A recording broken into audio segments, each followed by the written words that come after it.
The morning everything changed. I was reviewing final testing data in my office at Meridian Technologies.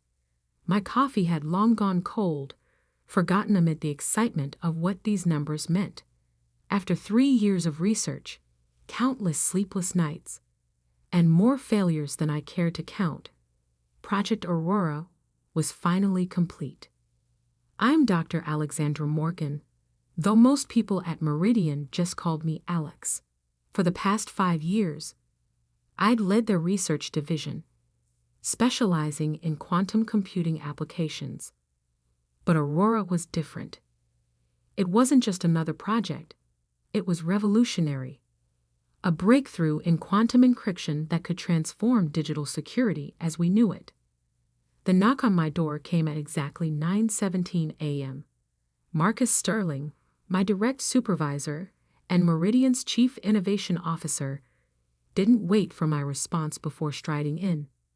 His expensive suit seemed at odds with our usually casual research department, and the smile on his face didn't reach his eyes. "Alex," he said, voice dripping with false warmth. "Just the person I wanted to see. How's the morning treating you?" I gestured to my screen, unable to contain my excitement despite his odd demeanor. The final tests exceeded all expectations. The encryption protocol is stable, scalable, and excellent. He cut me off, settling into the chair across from my desk. That's exactly what I wanted to hear. The board is thrilled with the preliminary results. Something in his tone made me pause. Marcus had never shown much interest in the technical details of Aurora before.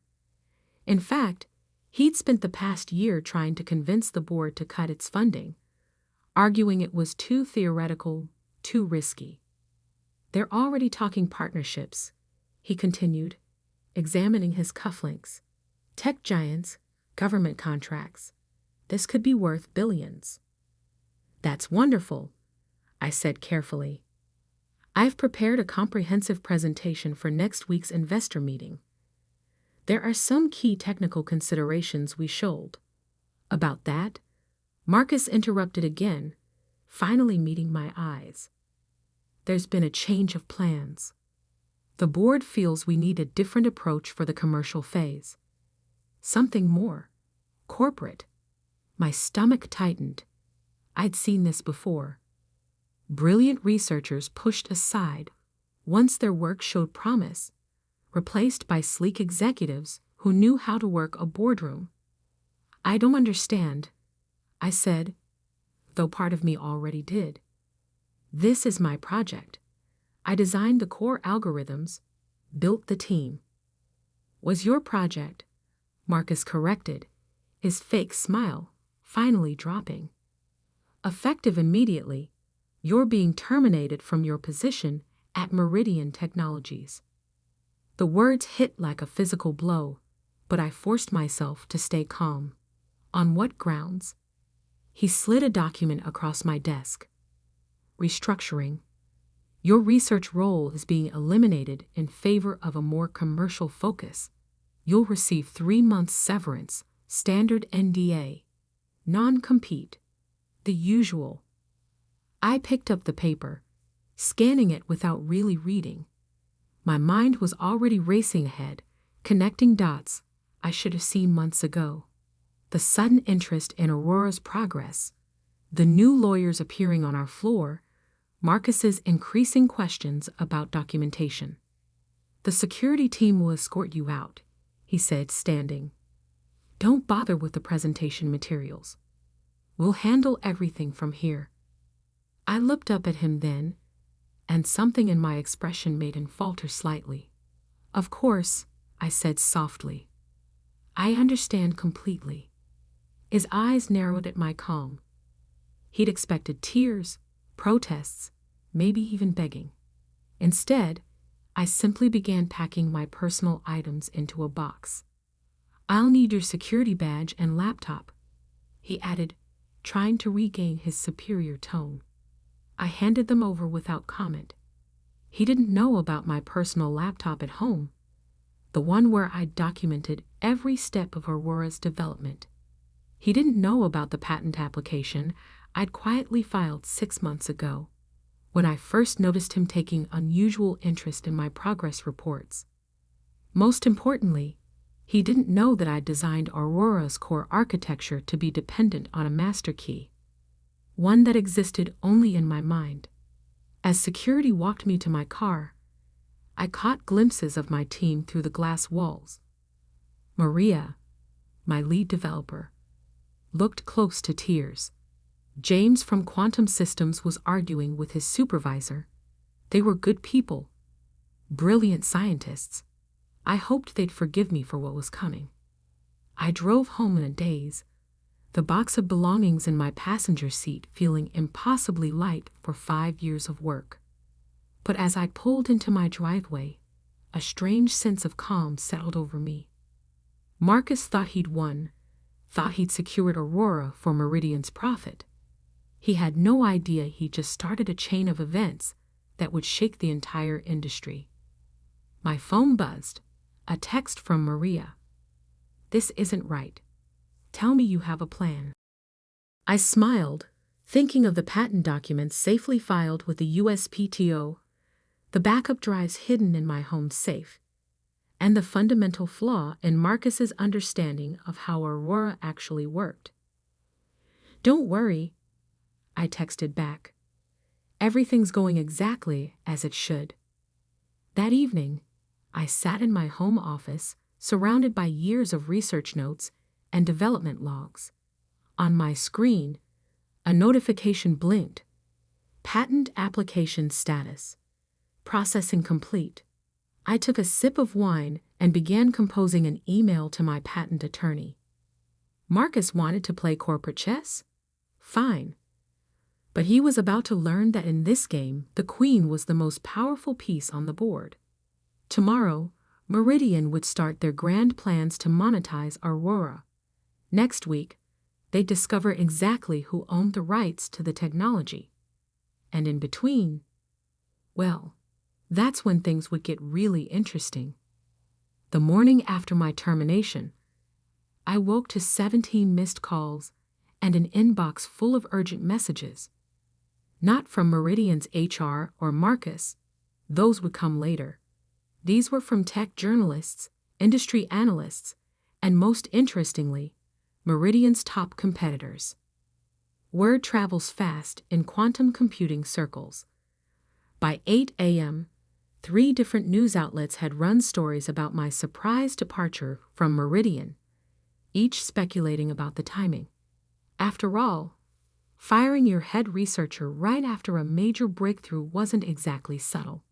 I ignored them all and made coffee, watching the sunrise from my kitchen window, the calm before the storm. My phone buzzed again, this time a message from Dr. Catherine Zhang, CEO of Quantum Dynamics, Meridian's biggest rival. "Heard the news. Let's talk. Lunch today?" I smiled, remembering the last time Catherine and I had spoken, at a conference where Marcus had tried to take credit for my preliminary research. She'd seen right through him. I typed back a simple, "When and where?" At exactly 10:47 a.m., the first sign of panic appeared at Meridian. Maria texted, "Emergency all-hands meeting in 15 minutes. Marcus looks like he's seen a ghost." I could picture it perfectly. They'd probably tried to access Aurora's core systems that morning, ready to begin the commercialization process. Instead, they'd found themselves locked out of key components, facing encryption protocols they didn't understand. My phone rang. Meridian's main office number. I let it go to voicemail. "Dr. Morgan." Marcus's voice tried to sound authoritative, but couldn't hide the strain. "There seems to be some confusion with the Aurora documentation. Call me immediately." I deleted the message and got dressed for lunch. Dark blue suit, silver earrings, the confidence of someone who knew exactly what cards they held. Catherine was waiting at Vincenzo's, an upscale Italian place downtown. She stood to greet me, her handshake firm. Alex, you have no idea how long I've wanted to have this conversation. We ordered wine, a good Bordeaux, and waited for the waiter to leave before diving in. So, she said, studying me over her glass. Want to tell me why Meridian stock dropped 8% this morning? I took a sip of wine. Probably the same reason Marcus Sterling has left me 6 voicemails in the past hour. She smiled, sharp and knowing. They can't access the full system, can they? They can access what they need to make basic demonstrations, I replied carefully. Enough to show investors something shiny. But the real architecture, the core innovations, I shrugged. That's a bit more complicated. Catherine leaned forward. You filed a patent. It wasn't a question. I nodded once. Personal filing, or through Meridian? Personal. 6 months ago. She sat back, eyes gleaming. And let me guess, it covers the foundational technology, not just the surface-level applications Meridian's been bragging about. The entire quantum encryption framework, I confirmed. Every essential component. Oh, this is better than I hoped. Catherine almost laughed. They have no idea, do they, about any of it. Marcus Sterling thinks technology is something you buy and sell like stocks, I said, cutting into my salmon. He never bothered to understand how Aurora actually works. He just saw dollar signs. And now he's discovering that firing the person who built your miracle product might not have been the smartest move. My phone buzzed again. Another message from Maria. They can't stabilize the quantum state. Everything's degrading. Marcus just threw his laptop. Catherine noticed my smile. Problems at the office? Let's just say their demo for the board next week might not go as planned. She nodded thoughtfully. You know they'll try to fight the patent. Claim it was developed under their roof, using their resources. They can try, I agreed. But I did most of the core development at home, on my own time. I have documentation going back 3 years. Every test, every failure, every breakthrough, all time-stamped and witnessed. Smart girl, Catherine murmured. So what's your play here? Obviously you didn't invite me to lunch just to gloat. I met her eyes steadily. I want to build Aurora the right way. Not as a corporate cash grab, but as something that could genuinely advance the field. I have the patents, the knowledge, and a team that would follow me in a heartbeat. What I need is infrastructure, she finished. Labs, equipment, resources. Exactly. She studied me for a long moment. You know, I tried to hire you 3 years ago, offered you double what Meridian was paying. I was loyal to the project, I said simply. Not anymore. Catherine pulled out her phone, typed something quickly. Check your email in an hour. I think you'll find our current offer more interesting, especially the equity package. Just then, my phone lit up with a new message. Not from Meridian this time, but from my patent attorney. Call immediately. Meridian's lawyers trying to file an emergency injunction. I smiled. Right on schedule. Problems? Catherine asked, noting my expression. No, I said, standing to leave. Just the next phase beginning. Thank you for lunch, Catherine. I look forward to your email. As I walked to my car, another call from Marcus came through. This time, I answered. Where is it? He demanded, skipping any pretense of politeness. Where's what, Marcus? The master key? The core protocols. Don't play games, Alexandra. The board presentation is in 5 days. We have investors flying in from 3 continents. I could hear the panic in his voice, the dawning realization that he'd miscalculated badly. "Sounds stressful," I said calmly. "Have you checked the patent office records? I hear there are some interesting new filings in quantum encryption." The silence on the other end was deafening. "Then, you didn't. Goodbye, Marcus. Good luck with the presentation." I hung up and drove home, feeling lighter than I had in months. By the time I reached my house, 3 more messages had arrived. From Maria. "Half the dev team just put in their 2 weeks' notice. Is this part of the plan?" From my patent attorney. "Meridian filing multiple challenges." They seemed desperate. All bases covered on our end. This could get interesting. And finally, from Catherine. "Offer sent. Corner office, full lab, your pick of staff, and enough resources to make Meridian look like a high school science club. Plus a few surprises. Call me when you're ready to change the world." I poured myself a glass of wine and settled into my home office. On my screen, financial news tickers showed Meridian's stock continuing to slide. Analysts were starting to ask questions about Aurora's viability. Internal emails leaked by nervous employees hinted at technical problems.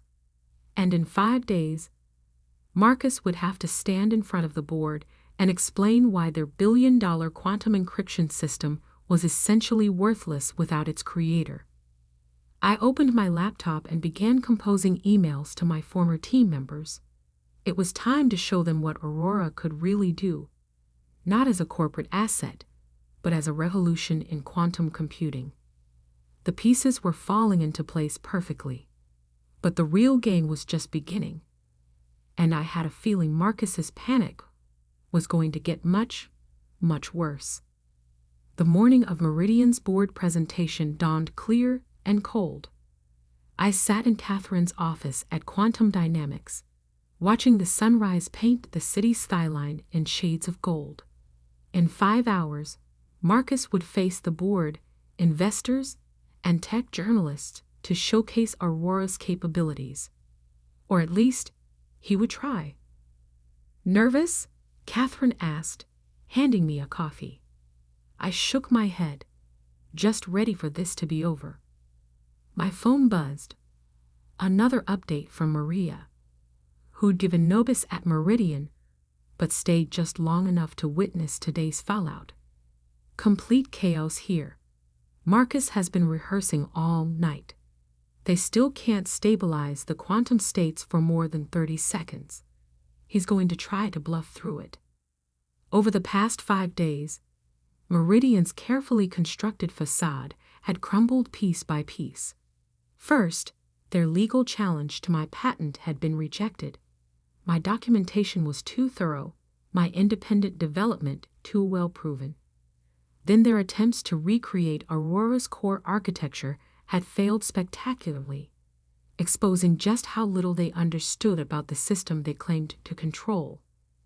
But the real blow came yesterday when the tech press got hold of a story that would run this morning, just hours before the presentation.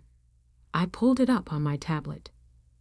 QULNTUM COMPUTING UREAKTHROUGH PATENTDSPUT reveals MERIDIAN Technology DOE and Alluvian Revolutionary ENCRYPTION Subestum.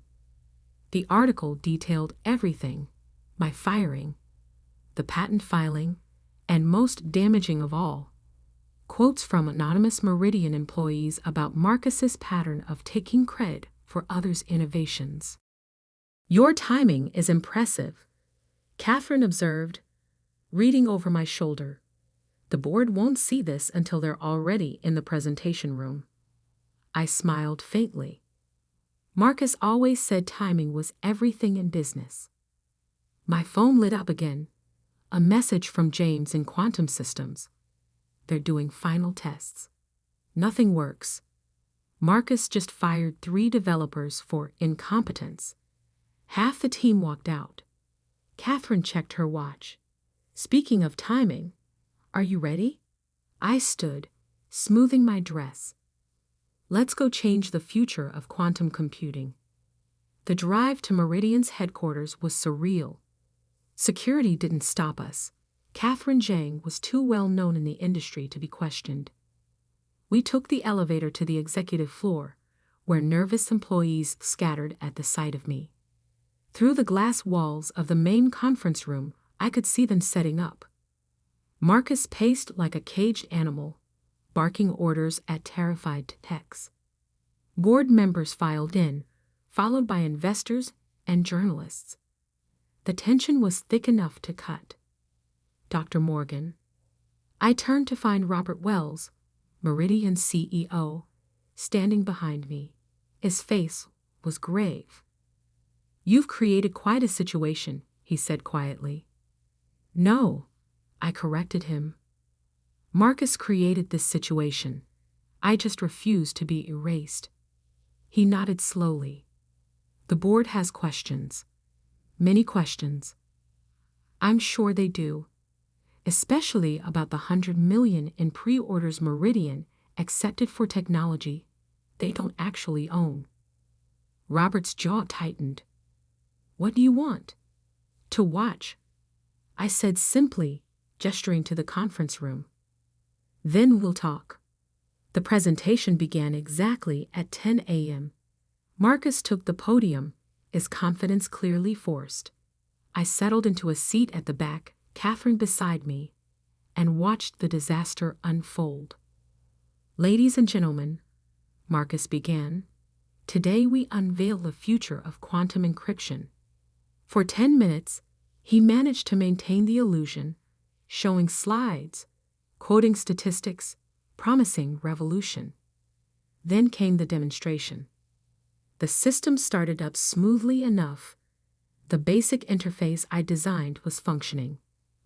But as soon as they tried to initiate the quantum encryption protocols, everything fell apart. Screens flickered. Error messages flashed. The quantum states collapsed almost immediately. Minor technical difficulty, Marcus stammered, his forehead shining with sweat. If we could just... Mr. Sterling, a board member interrupted. Is this related to the patent dispute mentioned in this morning's news? Marcus froze. Across the room, faces bent over phones and tablets, reading the just-published article. The patent situation is being handled. He tried, but his voice had lost all authority. Is it? Another board member stood. Because according to this, we don't own the core technology. We've taken millions in pre-orders for a system we can't legally sell. The room erupted in chaos. Investors stood, demanding explanations. Journalists typed frantically on their phones. Marcus looked like he might faint. That's when Robert Wells stepped forward. Ladies and gentlemen, please, if I could have your attention. The room quieted slightly. It's true that we've encountered some complications with Aurora. However, we have someone here who might be able to shed light on the situation. He turned to the back of the room. Dr. Morgan? I stood, feeling every eye in the room turn to me. Marcus's face went from red to white in an instant. The system you're trying to demonstrate, I said clearly, is failing because it lacks the master key, an encryption protocol that links the quantum states and stabilizes the entire architecture. Without it, Aurora is just an expensive random number generator. And where is this master key? A board member demanded. I tapped my temple.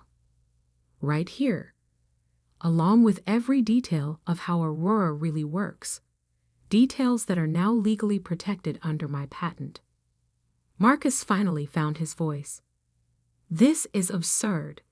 She developed this technology while working for Meridian. It belongs to the company. Actually, Catherine spoke up. Dr. Morgan can prove she developed the core technology independently, on her own time. The patent office already confirmed this. That's why they rejected your challenge. More importantly, I added, I've accepted a position as Chief Technology Officer at Quantum Dynamics, where we'll be developing Aurora's true potential. In fact, I pulled out my phone, pressed a few buttons. On the main screen, Aurora's interface suddenly stabilized, quantum states aligning perfectly. That's what Aurora looks like when it's properly implemented. Of course, this is just a demonstration. The full system launches next quarter, under my patent, through quantum dynamics. The silence was absolute. Then, like a dam breaking, the questions flooded in. Investors demanded their money back from Meridian. Journalists shouted questions about the patent and my new role. Board members called for emergency sessions. And Marcus? He simply collapsed into a chair, finally understanding how completely he'd been outmaneuvered. Robert Wells approached me as the room dissolved into chaos. "You planned this entire thing," he said. It wasn't a question. "Marcus taught me well," I replied. "Always think 3 moves ahead. What's your real play here?" I looked at him steadily. Aurora was never meant to be just another corporate asset. It's a breakthrough that could revolutionize digital security. Now it'll be developed properly, not rushed to market for quick profits. He nodded slowly. "And Marcus? I hear the board is calling for a vote of no confidence. Apparently, they don't appreciate executives who get the company sued for patent infringement." 3 hours later, I sat in my new office at Quantum Dynamics, watching Meridian's stock price fall for the 6th straight hour. Maria and James had already accepted positions on my team, along with most of the original Aurora developers. We'd start fresh on Monday, building something revolutionary. My phone buzzed one last time. A message from Marcus. "You destroyed everything I built." I typed back, "No, Marcus, you did that yourself. I just refused to let you destroy what I built." Then I turned off my phone and looked out at the city skyline. Tomorrow, we begin the real work of advancing quantum computing. But today was for savoring the quiet satisfaction of knowing that sometimes justice comes in the form of elegant code and carefully filed patents. Catherine appeared in my doorway, champagne and glasses in hand. "To new beginnings?" she offered. I smiled, feeling the weight of the past 5 years finally lift. To building something that matters. As we toasted, I thought about all the other brilliant minds out there, silenced by corporate politics, pushed aside by managers who valued control over innovation. Maybe my story would show them that sometimes the best revenge isn't destruction. It's creation. 3 months later, Aurora launched officially through Quantum Dynamics. The system revolutionized quantum encryption exactly as I'd envisioned. Meridian eventually recovered, though Marcus never did. Last I heard, he was consulting for startups, none of which seemed to last long. My patent hangs on my office wall now, next to a framed copy of that fateful news article. They serve as reminders that true innovation can't be contained by corporate boundaries or stolen by opportunistic managers. Sometimes, when new employees ask about the patent, I tell them this story, not to gloat, but to teach them something essential. Your greatest power isn't in what you create. It's in knowing your worth and refusing to let anyone take it from you. And that's a lesson worth more than any patent. I can still hear the crystal glasses clinking at my sister Madison's promotion party. The sound echoes in my memory like a bitter reminder of that night, the night that changed everything. The elite of Boston's financial world had gathered in the grand ballroom of the Ritz-Carlton, all to celebrate Madison Blake, the youngest VP in Sterling Financial's history. I stood in the corner, wearing a dress I'd designed myself, watching my parents beam with pride as Madison commanded the room. At 32, she was their crowning achievement. Harvard Business School graduate, rising star in finance, and now Vice President of Mergers and Acquisitions. Eleanor. My mother's voice cut through my thoughts as she appeared beside me, champagne flute in hand.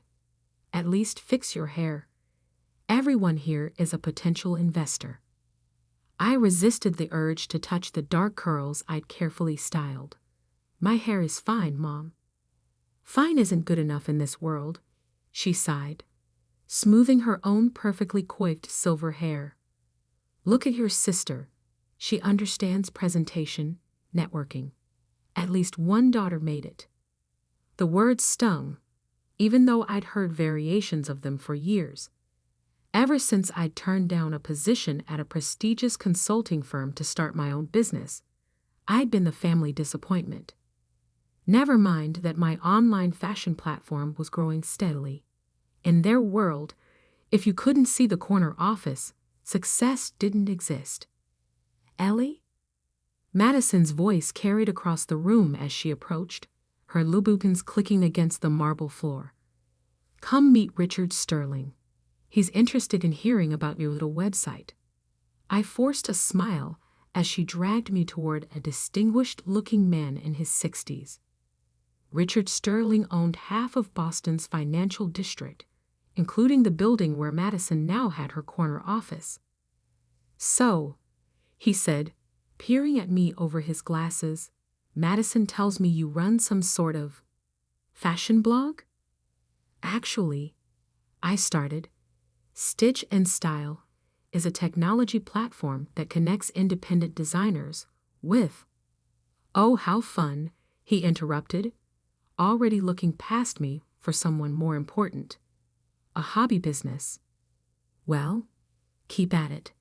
Not everyone can be as driven as your sister. Madison's laugh tinkled like the crystal glasses. Ellie likes to do her own thing.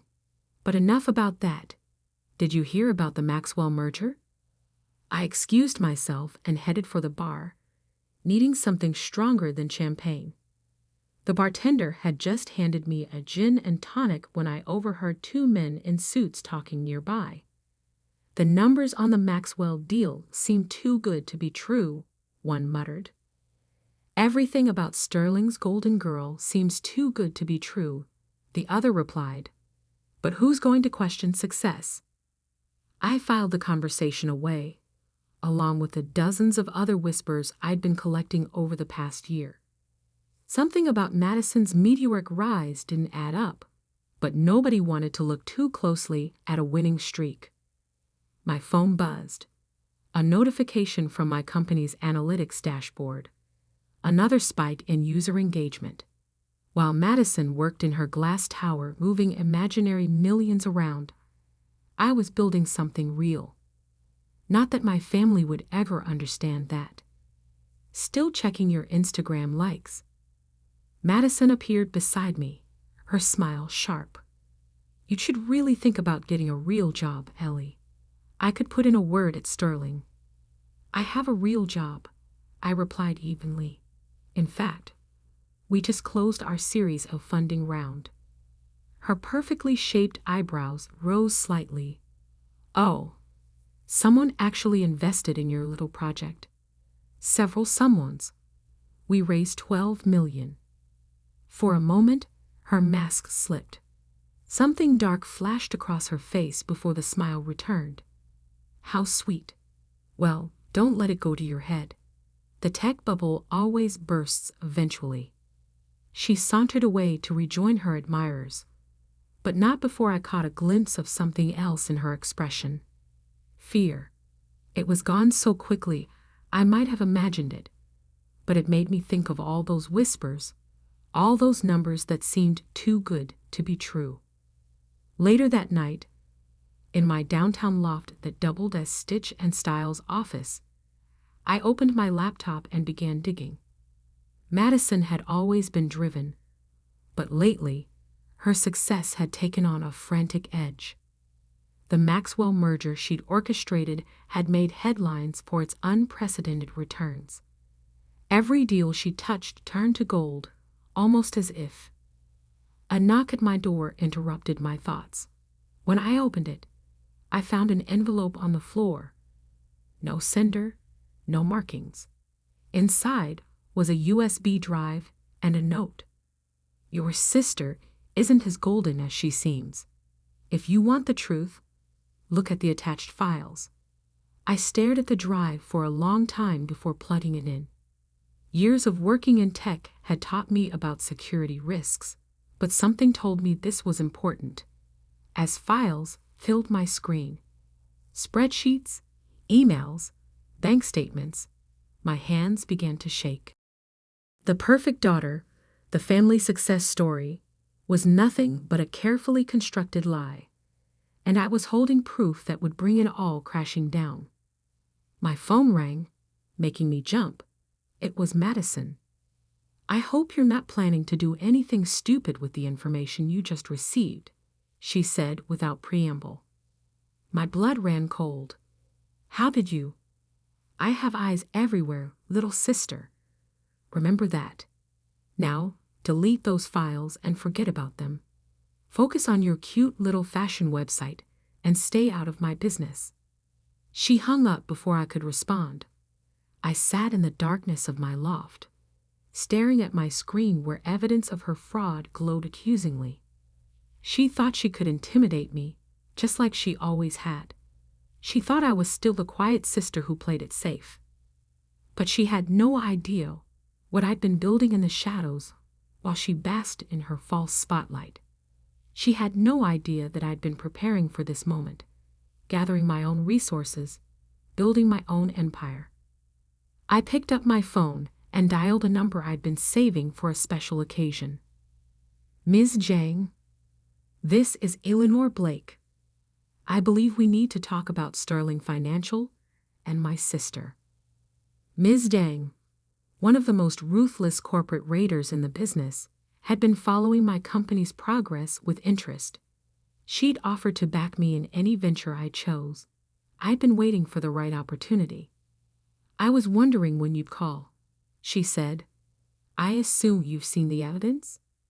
Yes, and I know exactly what to do with it. As I hung up, I looked at the photo on my desk, our family at Madison's college graduation, everyone beaming at her while I stood in the background. That dynamic was about to change, but not in the way anyone expected. Madison thought she was the only one who knew how to play the game. She was wrong. While she'd been building her house of cards, I'd been laying a foundation of steel and concrete. And when her empire of lies crumbled, I would be there to pick up the pieces. For pennies on the dollar. The morning after receiving the USB drive, I walked into my company's real office. Not the loft where I'd started, but the entire 10th floor of a downtown high-rise. 50 employees looked up from their desks as I passed, each one a reminder of what I'd built while my family was busy dismissing me. Morning, Ms. Blake. My assistant Thomas handed me a coffee. Ms. Jang called twice already. And there's something else. Sterling Financial stock dropped 15% in pre-market trading. I paused mid-sip. Any news about why? Rumors about irregularities in their recent merger deals. Nothing concrete yet, but the market's nervous. I nodded, hiding my smile. The wheels were already in motion. My office overlooked the financial district, with a perfect view of Sterling Financial's gleaming headquarters where Madison held court. But while her view came from borrowed power, mine was built on something real. Stitch and Style had revolutionized the fashion industry, connecting independent designers directly with manufacturers and consumers. We weren't just a platform. We were changing how the industry worked. Thomas, I called out. Set up a meeting with our legal team. And get me everything you can find about Sterling Financial's holdings, especially any distressed assets they might need to offload quickly. He raised an eyebrow but didn't question me. That's why I had hired him. He understood discretion. My phone buzzed with a text from Mom. Have you seen the news about Sterling? Your sister needs family support right now, not whatever scheme you're plotting. I deleted it without responding. Of course, she assumed I was plotting something. In her mind, I was always the jealous sister, never the successful one. The evidence on the USB drive had revealed the ugly truth behind Madison's perfect facade. She'd been cooking the books for years, inflating profits, hiding losses, and paying off auditors. The Maxwell merger that had made her famous, built on fraudulent valuations and insider trading. But I wasn't interested in exposing her. Not yet. I had bigger plans. Ms. Blake, Thomas appeared in my doorway. Your sister is here. Madison stormed in, her designer suit slightly wrinkled, a detail that spoke volumes about her state of mind. What did you do? She hissed, throwing a financial report on my desk. Our stock is in free fall. I leaned back in my chair, studying her. The perfect mask was cracking. I haven't done anything, Madison. But it seems the market is finally asking questions about those amazing returns of yours. Don't play innocent. Someone's been feeding information to our shareholders. Trading patterns show massive shorts being placed last week, right after you got that USB drive. I smiled. Sounds like you have a leak. Maybe you should focus on that instead of accusing your unsuccessful sister. Listen carefully. She leaned across my desk, her voice low and dangerous. If you try to destroy what I've built, I'll make sure everyone knows about your own creative accounting. My laugh caught her off guard. My accounting? Please, go ahead. Audit every penny. Unlike you, I actually built something real. Real, she scoffed. You sell dresses on the internet.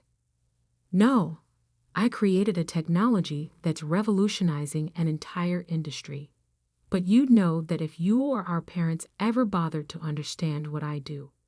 She straightened up, adjusting her jacket. Just stay out of my way, Ellie. You're playing a game you don't understand. After she left, I opened my laptop and sent an email to Ms. Jang. Time for phase 2. The next week was chaos. Anonymous tips to financial regulators triggered a formal investigation into Sterling Financial. Madison appeared on CNBC, defending their practices, but the damage was done. Their stock dropped another 30%. I watched it all from my office, remembering every dismissive comment, every family dinner where my achievements were ignored in favor of Madison's latest triumph. Ms. Blake, Thomas interrupted my thoughts. The board of Sterling Financial just called an emergency meeting. And your mother's online one. I picked up the phone, already knowing what I'd hear. What have you done? Mom's voice was shrill. Your sister's career is being destroyed, and you're just sitting there watching. Actually, I replied calmly, I'm not just watching, I'm buying. What? Sterling stock. My company has been acquiring shares all week. At these prices, it's quite a bargain. Silence. Then, you planned this.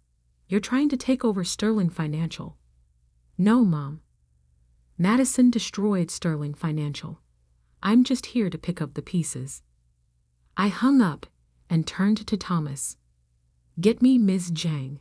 It's time to make our move. The plan was elegant in its simplicity.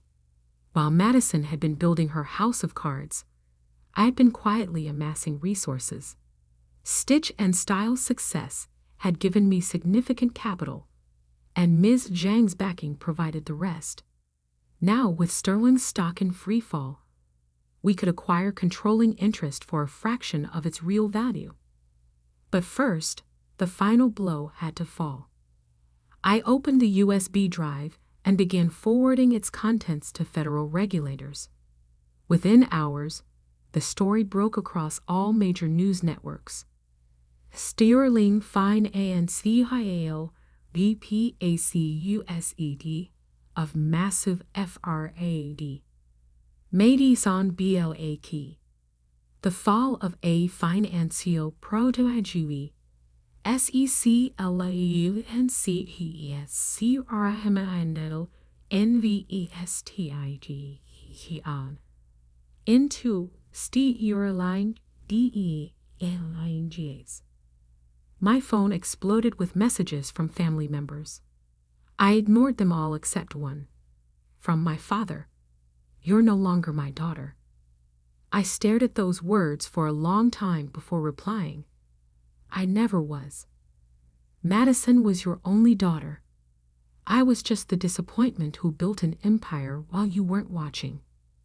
That night, as Sterling Financial's board met to deal with the crisis, I sat in my office with Ms. Zhang, watching the city lights flicker below. "They'll have to sell," she said, swirling her whiskey. "The question is, who will they sell to?" I smiled.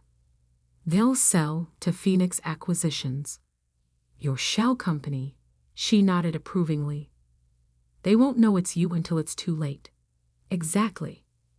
Madison might understand fraud, but she never understood real business. She never understood me. Tomorrow, I would begin the process of acquiring the company where my sister had built her fraudulent empire. The company that had made her the family's golden child while I was dismissed as a failure. But tonight, I allowed myself a moment to savor the irony. The little fashion website they'd mocked had given me the power to buy their precious Sterling Financial for pennies on the dollar. And this was just the beginning. The morning of the Sterling Financial board meeting dawned bright and cold. I dressed carefully in a suit I designed myself. Midnight blue, impeccably tailored.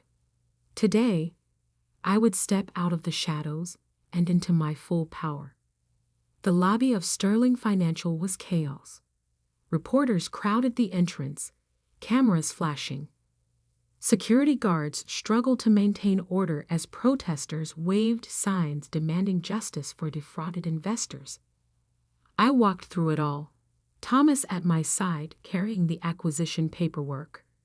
The same security guard who had once stopped me, claiming I didn't look like I belonged here, now held the door open with a respectful nod. The boardroom fell silent as I entered. Madison sat at the far end. Her perfect facade finally cracked. Dark circles shadowed her eyes. Her designer outfit slightly askew. Our parents flanked her like protective shields, but even they couldn't protect her now. Richard Sterling himself sat at the head of the table, looking every bit as old as his 70 years. The last week had aged him considerably. "What is she doing here?"